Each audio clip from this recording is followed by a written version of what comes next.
Michael Swift, Gay Revolutionary. From Gay Community News, February 15 to 21, 1987. This essay laid the betrayed madness, the tragic, cruel fantasy, and eruption of inner rage, on how the oppressed desperately dream of being the oppressor. We shall sodomize your sons, emblems of your feeble masculinity, of your shallow dreams and vulgar lies. We shall seduce them in your schools, in your dormitories, in your gymnasiums, in your locker rooms, in your sports arenas, in seminaries, in your youth groups, in your movie theater bathrooms, in your army bunkhouses, in your truck stops, in your all-male clubs, in your houses of Congress, wherever men are with men together. Your sons shall become our minions and do our bidding. They will be recast in our image. They will come to crave and adore us. Women, you cry for freedom. You say you are no longer satisfied with men. They make you unhappy. We, connoisseurs of the masculine faith, the masculine physique, shall take your men from you then. We will amuse them. We will instruct them. We will embrace them when they weep. Women, you say you wish to live with each other instead of with men. Then go and be with each other. We shall give your men pleasures they have never known because we are for most men too. And only one man knows how to truly please another man. Only one man can understand the depth and feelings, the mind and body of another man. All laws banning homosexual activity will be revoked. Instead, legislation shall be passed which engenders love between men. All homosexuals must stand together as brothers. We must be united artistically, philosophically, socially, politically, and financially. We will triumph only when we present a common face to the vicious heterosexual enemy. If you dare to cry faggot, fairy, queer, at us, we will stab you in your cowardly hearts and defile your dead, puny bodies.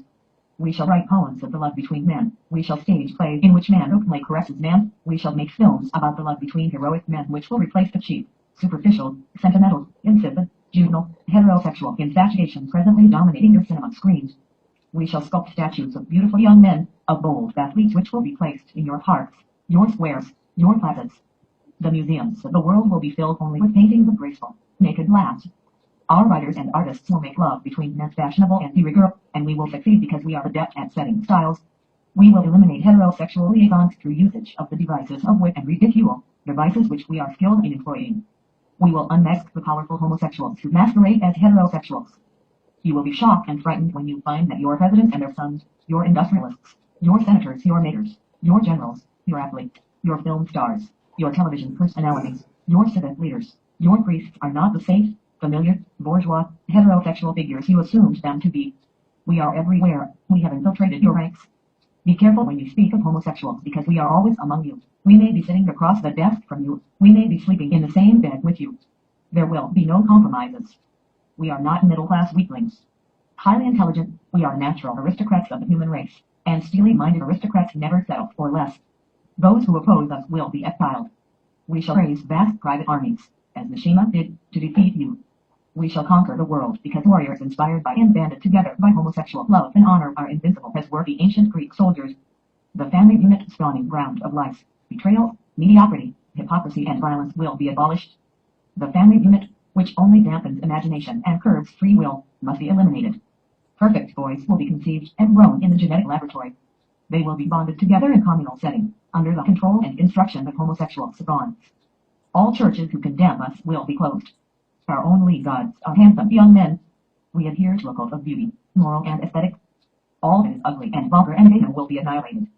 Since we are alienated from middle-class heterosexual conventions, we are free to live our lives according to the dictates of the pure imagination. For us, too much is not enough. The exquisite society to emerge will be governed by an elite comprised of gay poets. One of the major requirements for position of power in the new society of homoeroticism will be indulgence in the Greek passion. Any man contaminated with heterosexual lust will be automatically barred from a position of influence. All males who insist on remaining stupidly heterosexual will be tried in homosexual courts of justice and will become invisible men. We shall rewrite history, history filled and debased with your heterosexual lies and distortions. We shall portray the homosexuality of the great leaders and thinkers who have shaped the world.